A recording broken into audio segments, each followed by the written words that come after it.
So it's a 20-9 final. San Francisco gets win number 8. Always, always, always thankful for my guy, Ryan Clark, who is alongside. We're going to get to him in just a moment. All right, so the Merrig shot below the belt to Jennings afterwards was, as you might guess, poorly received. Yeah, I mean, you don't hit a man there. No. Ever. No, and so Jennings is very, very upset. And good for Jennings for waiting at least and not hurting his team. Here's what he had to say afterwards. TV gonna tell you what happened, man. I was just responding to me some childish behavior. That's all it was. Kyle said it was a cheap shot, and he was proud of you for not retaliating like in the moment. How did you kind of stop yourself from retaliating? Well, you know, we talk about all the time how small this window is for us, and so, you know, being 7-rounder, come off, I don't want to make any mistakes. You know, I'm trying to go out there and play the hardest I can, and, you know, I like the refs to help me out when they can. You just don't hit a guy there. I mean, and honestly, good for Juwan Jennings. And the lesson in that is, though, he said, I'm a 7th rounder, I've been cut. He was a guy that didn't come up with leeway in this game. And so even in a situation like that where the reaction is often, hey, I need to get my get back right now, he understood that the team was bigger than self. But retaliating when he did, he was supposed to let Trayvon Merrick know that that's not something going to be tolerated. I was getting my phone to get this. This is the quote from Seneca. This is important. The greatest remedy for anger is delay. There you go. I like that. Keep that in mind. To the game. Christian McCaffrey, in some respects, like a pitcher that used to throw 100, that maybe doesn't still throw 100, but still can get you out in different ways. How was he used by San Francisco tonight? What? I love the way that you put that, because he was the guy that used to throw the heat, and now it's kind of a death by 1,000 paper cuts. And here I'm going to show you, he had 24 touches in the run game. He didn't even average 4 yards a touch. But what we saw was with the toss on the first drive when they scored a touchdown, and then scoring on a touchdown late in the game, Christian McCaffrey was great on this play. Now, here's what we're going to get. We're going to get a double right here by the guard and the tackle, and it's going to get up to the second level by George Kittle, who's first going to block down and then move up the field, which is going to allow Christian McCaffrey to use his vision as he gets out here for the toss. Now, when Christian McCaffrey catches the ball, right now you see that he's going to get upfield, and he understands that he wants to read this block. And what you're going to see on this block is that they're going to go back door. They're going to go back door on the guard, which is going to give him an opportunity to hit this ball right up here in the middle. So now you see Christian McCaffrey gets it. He's going to go right in between. That's 8 yards, and that's a first down. And that sets up a play later on in the game. You're going to get a lead by Juszczyk to get to the outside. Christian McCaffrey is going to follow him. And then we're going to get a block down on the crack by Juwan Jennings. We're going to see Trent Williams up the field, and we're also going to get the center to the second level. Watch these guys work up the field and give Christian McCaffrey an opportunity to read this all. Now here, you see Juszczyk on the block, and these 2 blocks upfield.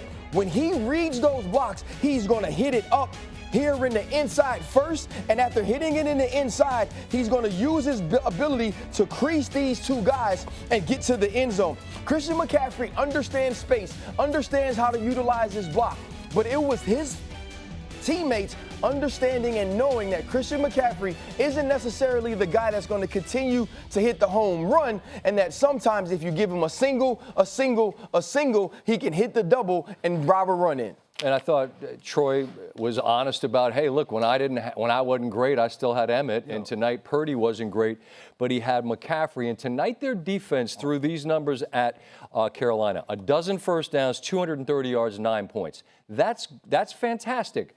But Ryan, San Francisco's not going to judge itself against teams like Carolina. It's teams like the Rams, who 2 weeks ago on the same field had 31 first downs, 400 points, and 400 yards and 42 points. So what I'm asking is, while this defensive performance tonight is worth celebrating, is this really who San Francisco is on defense? Now, we had the conversation about how good were the Carolina Panthers before the game, and we talked about their bad being very below the line of the good football teams that are fighting to get into the playoffs. You can have this sort of dominance against that team, against a Bryce Young who may not be feeling it that night, especially when Rico Dowdle isn't running the football at a high clip. But the San Francisco 49ers understand that Brock Purdy can't turn the football over 3 times. Brock Purdy can't give the football to Matthew Stafford and the Los Angeles Rams, who basically have 2 goal line backs in Kyron Williams and Devontae Adams on the outside. Just take your pick. Right. Or the Seattle Seahawks, who have Jackson Smith and Jigba, Kenneth Walker III. And so this is one of those nights where you're comfortable or you're happy you leave this field with a W, but the film has to be dissected to understand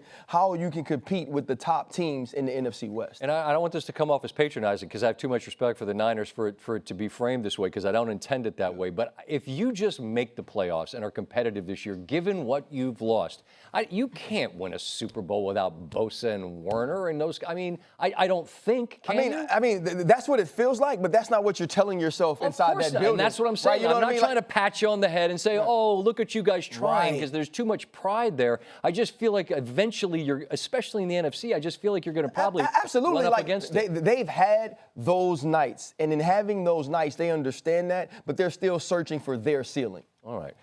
In New England, next Monday we'll be together. In between them, we celebrate Thanksgiving. I'm thankful for you. My love to you and your family as always. Yes, sir. Same for you, brother. As for the Thanksgiving games, give me all of it. These games are incredibly intriguing. I think the Kansas City-Dallas game, I keep saying it's going to set records for everybody watching it. It's because it matters to both sides. Yes. How much does it matter to both sides? I mean, it matters a ton. These are 2 teams that could have played themselves out of the playoffs this weekend and had 2 huge wins against teams that were leaders in their conference. And now they face one another on Thursday with everything on the line. And it's so good because the Cowboys defense is now playing at a high level. And I'm interested in seeing how they are able to pressure Patrick Mahomes, and also can the Kansas City Chiefs stick with calling the run to give themselves an opportunity to get to doing what they do best, which is those crossers and those rubs, and allowing Patrick Mahomes to win games. You know what I'm legitimately fascinated by is this thought. These are human beings. It's not a video game. Yes. There is a finite amount of both physical and mental energy that anyone has. And both of those teams on their home fields yesterday spent a ton of it to erase double-digit deficits to win those games. I wonder how much does that show itself on a short week? I mean, I think it's important, but these are 2 teams that I think understand the stakes. Okay. Also, when you were talking about all of the emotional and mental and physical exertion of this weekend, think about what the Dallas Cowboys have been going through for the last 3 weeks and the leadership that's been shown by Brian Schottenheimer. I expect that leadership to play a big role in how that team shows up on Thursday. Troy on Countdown spoke to how much confidence he senses there is within that group. Beating the Raiders was one thing, but beating the Eagles the way they did is another thing entirely. Huge game in the North. The Lions, I think we all view as a playoff team because I think ultimately they will be. At the moment, they're not, but that's fine because at the moment, the playoffs don't start. What's your sense of how that matchup looks, given what it looked like Week 1 in Lambeau? It won't look like Week 1, but I'm nervous about the pressure on Jared Goff. Think about that game, the Vikings game, and also a couple of weeks ago against the Philadelphia Eagles. When he gets pressured, he has not played well this season. Expect a ton of Jahmyr Gibbs and David Montgomery early to try to keep the Packers from being able to pin their ears back. So it appears that Joe Burrow will be in the nightcap. It feels like there's always a Thursday game with Cincinnati and Baltimore. We pointed this out. I think I mentioned it on SportsCenter last week. Joe Burrow in the 2 games against Baltimore last year, over 800 yards and 9 touchdowns. They won neither of them. And so on the one hand, Baltimore's like, okay, cool, we can beat you. That's with their offense playing at a level where they could outscore Cincinnati. How much concern do you have about Baltimore's ability to outscore Cincinnati in a high-scoring game? I have a ton of concern for that. This Baltimore offense hasn't played well this season, and since Lamar has been back, I feel like they've been sputtering. There's no chemistry, no cohesiveness. But this defense... Do you have a theory? I really don't. I really don't. I think the run game is not what it used to be, and by my eyes, I don't think Lamar Jackson is healthy. Lamar Jackson went into last weekend with only one run of over 10 yards. A huge piece of this run game is the fear that he strikes in you that he might keep the football. And you know what's interesting? This is a conversation we were having off air, but as soon as you said it, I thought, you're right. When did Baltimore's offense look the best of the entire season? Week 1. Against Buffalo. And they lost that game. Correct. And since then, have they looked like a frightening offense? No. And look, they've won a bunch. I said going into the bye, they're fine. Well, they're winning, but I don't know that they're fine right now. This almost feels the same way I feel about San Francisco, minus the injuries, that you can get in,